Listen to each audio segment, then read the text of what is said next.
Our brothers and sisters who are joining us in this TV Mass, we invite you to pray with us this prayer for spiritual communion. My Jesus, I believe that you are present in the most holy sacrament. I love you above all things, and I desire to receive you into my soul.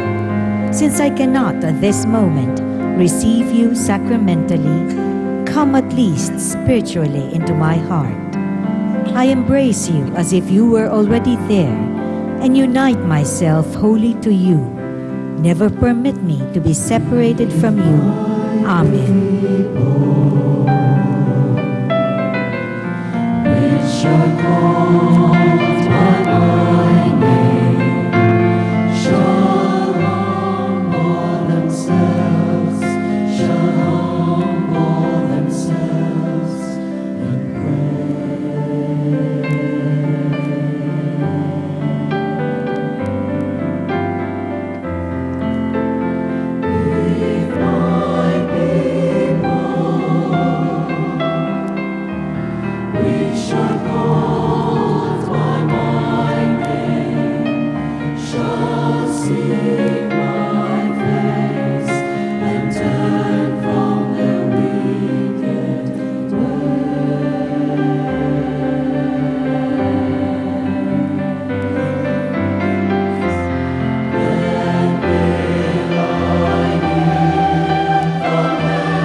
Gusto ko po lamang ipaalam sa inyo na sa bawat pagpunta po ninyo sa buwan ng Nobyembre, sa bawat sementeryo upang ipagdasal ang mga kaluluwa, at kayo po'y nasa state of grace at nakapagkomunyon sa araw na yan, kayo po ay tatanggap ng plenary indulgence.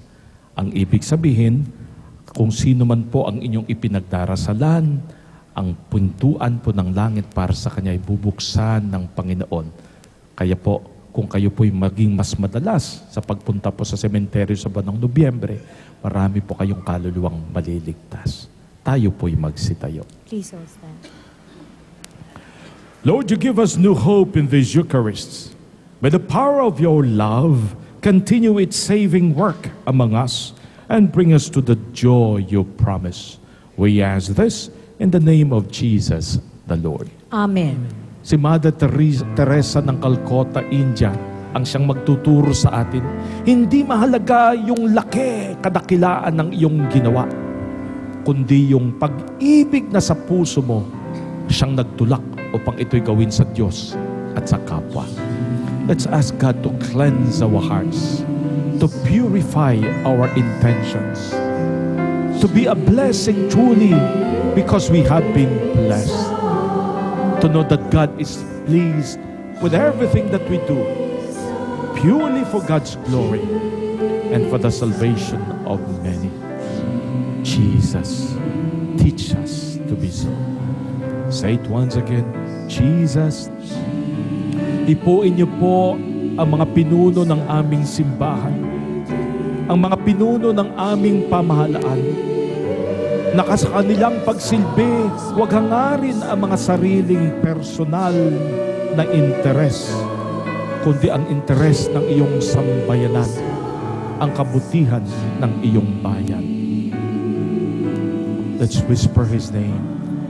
Lord, sa lahat pong mga nanonood sa amin sa telebisyon, sa mga may sakit at nawawalan ng pag-asa, ipadama niyo po sa kanila ang iyong nagpapagaling na presensya.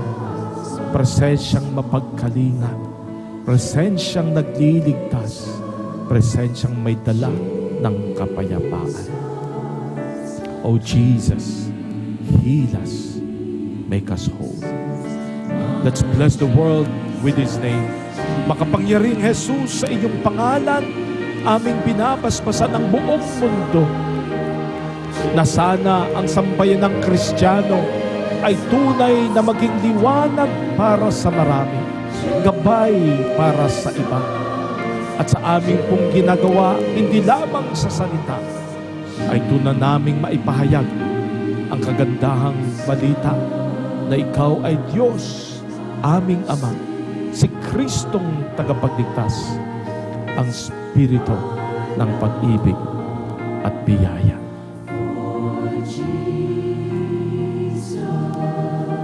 Oh Father, we have prayed in your Son's name. May everything that we do truly rise like incense before you and bring upon us your salvation and your mercy. This is our prayer through Christ our Lord.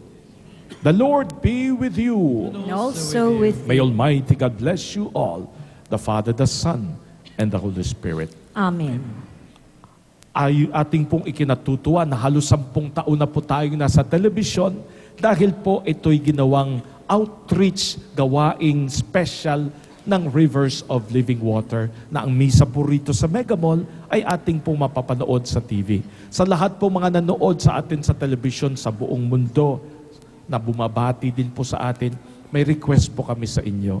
Medyo yung ating funds po ay bumababa, ay baka naman kami matulungan upang itong ating gawain ay papagpatuloy. Kung may sobra po naman, walang problema.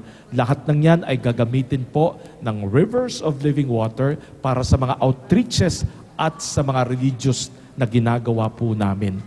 Kung kayo po ay nais na maging kaparte nitong mission at apostolate of television evangelization, tumulong po tayo. Naandyan naman po sa ating television camera, sa television screen, ang ating pong mga accounts na pwede po ninyong padalan ng inyong mga tulong. Ang lahat po ng ito, sana wish natin talagang para sa kanyang kaluwalhatian at sa ating kaligtasan. Go in the peace of the Lord. Thanks be to God.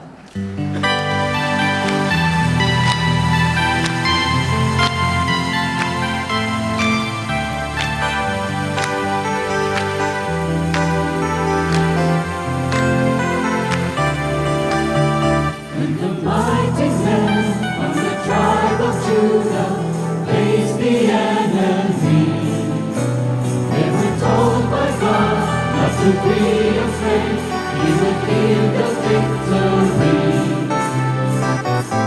Listen, lift up a song and lay down the sword. For the battle is mine, says the Lord. Sing unto the Lord, make a joyful sound. Lift your voices and let your praise resound. Sing a victory.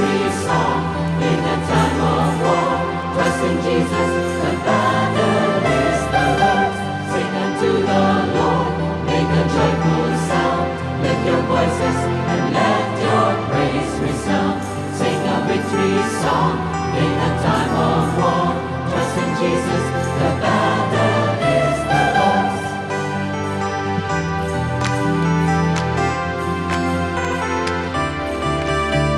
When the evil one comes against you to fill your heart with fear, you can trust in God, He will never leave you.